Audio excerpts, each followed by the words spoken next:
you very much. I don't think I'm as smart as that kid was. So. Are we live? Yes, we are. Okay. This is me at 13. My family migrated to the United States just before my 4th birthday. I grew up on the south side of Chicago, a couple of city blocks away from Michelle Obama, former First Lady of the US. Now, when I was your age, and this is speaking to the students in the audience, I wanted to save the world.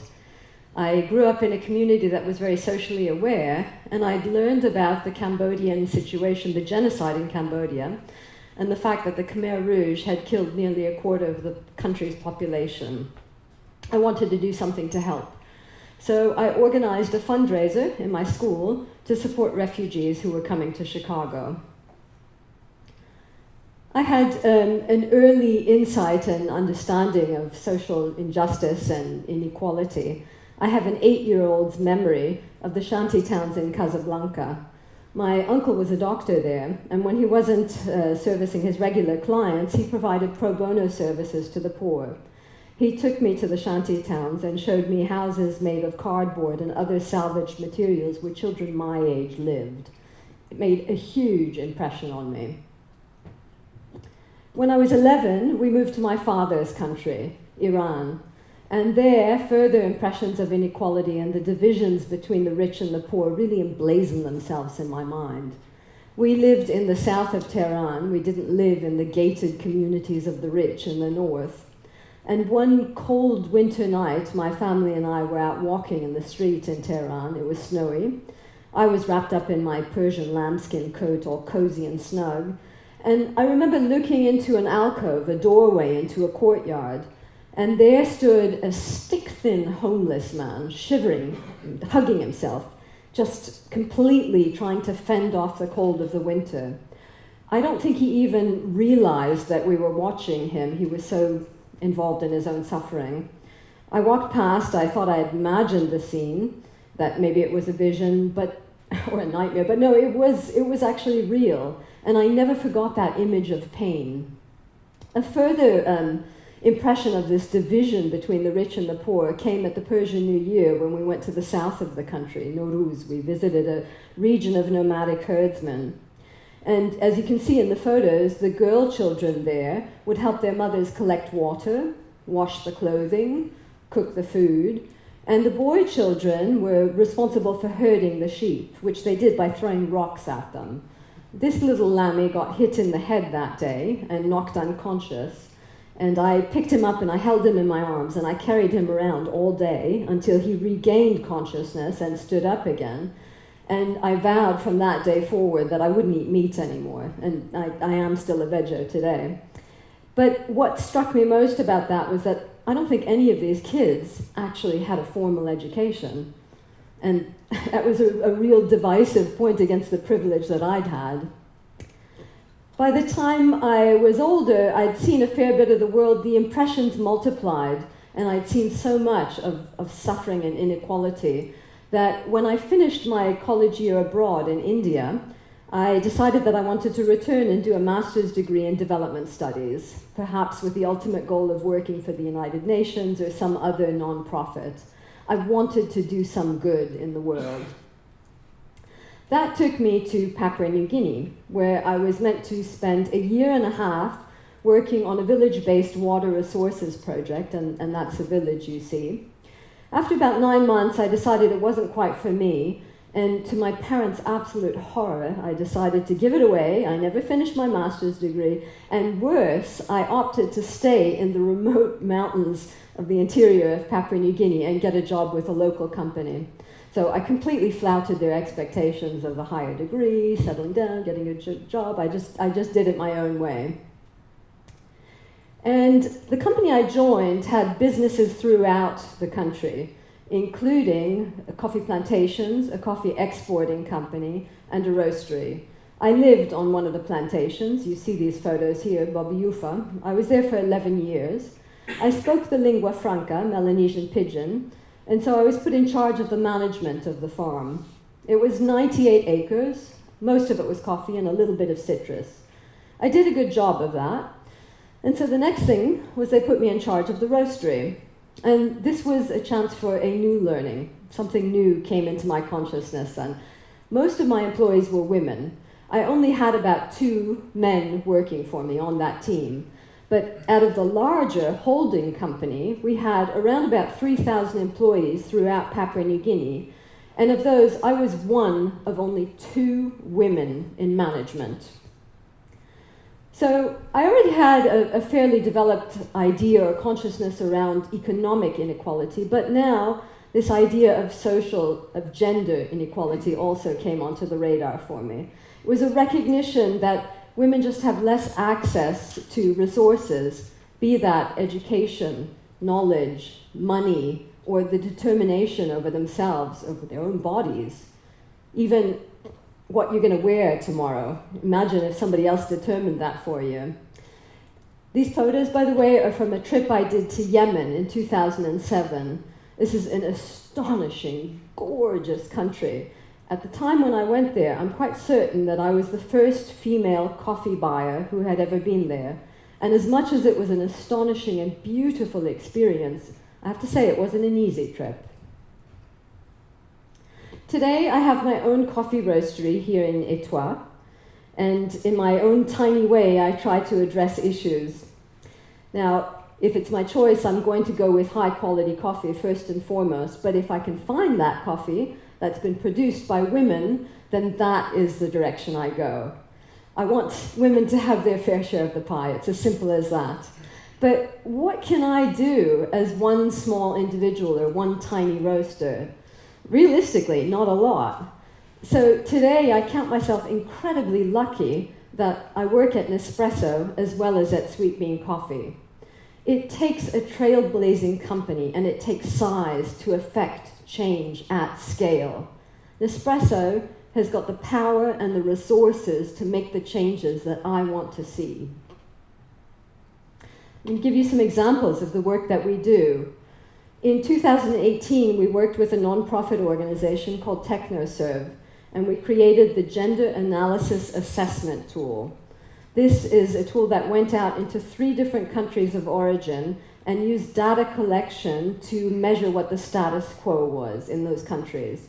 The ultimate goal, of course, is to create greater equality in coffee farming communities. And what the results allowed us to do was start to create localized and customized tools in the different countries that we work with. This is one of the results from the tool in Sidamo, Ethiopia. This is a region that Nespresso buys a lot of coffee from. And I hope you can see it, but if you can't, I'll just tell you. What it's saying is that 38% of the women in this region have had less than primary school education.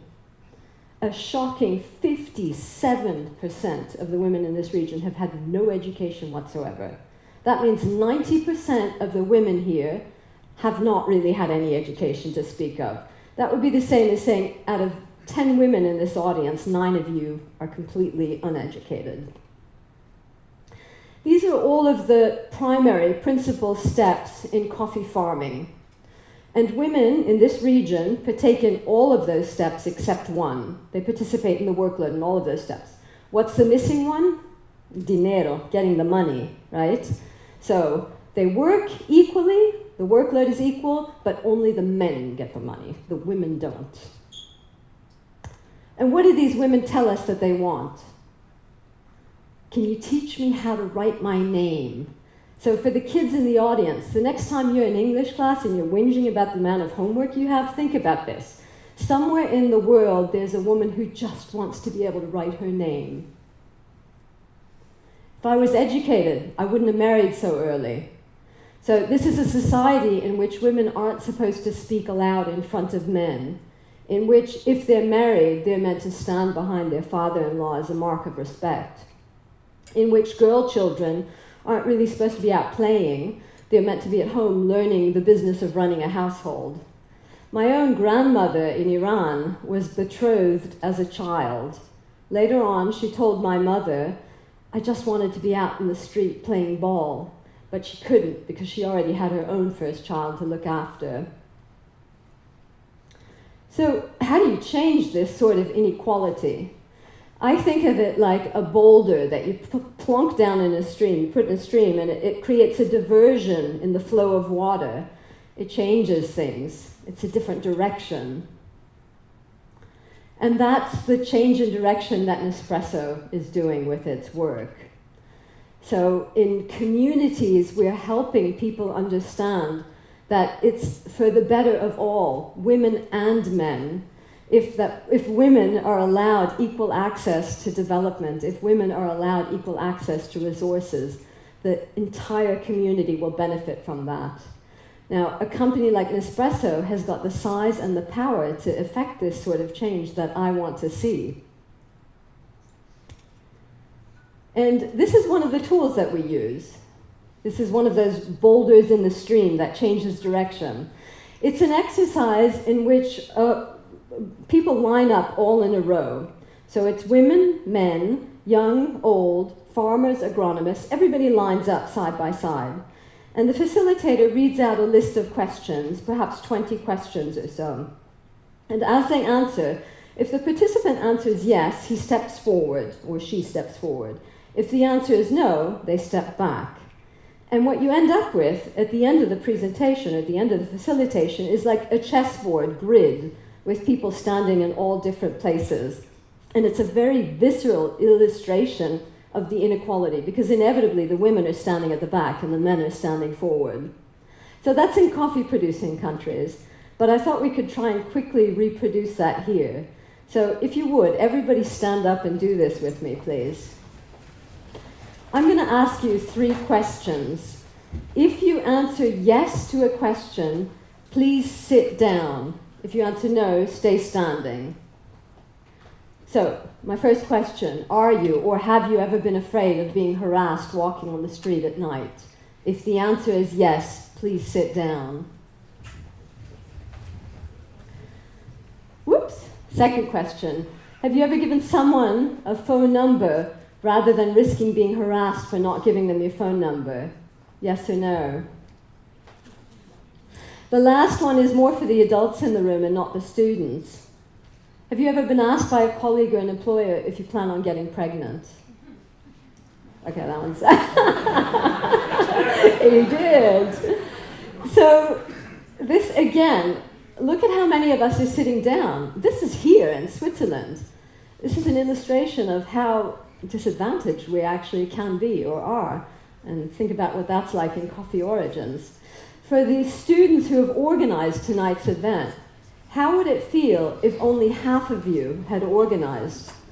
Would that feel fair? Would that feel like it represented everybody? I don't think so. So this is another one of the tools that we use at Nespresso, and it's about getting more female agronomists to work with our farmers. In a society where women aren't supposed to speak out loud in front of men, it stands to reason that they're going to be more comfortable if the trainer is a woman, right? And if the trainings are held at a time when they can actually attend, not when they're supposed to be home cooking for their family. Or if they can bring their children to the training, for example. These are tiny things to us, but they make a world of difference to the farmers. So in Ethiopia today, Nespresso has over 50% of our agronomists who are women, who can work with the women. And that's against a Pan-African statistic of only 7%. Thank you, right? Thank you. One last anecdote about this. How did we get to this statistic in a country where we have the restrictions that I've just spoken about? Well, the nonprofit that we work with, TechnoServe, they came up with a brilliant scheme.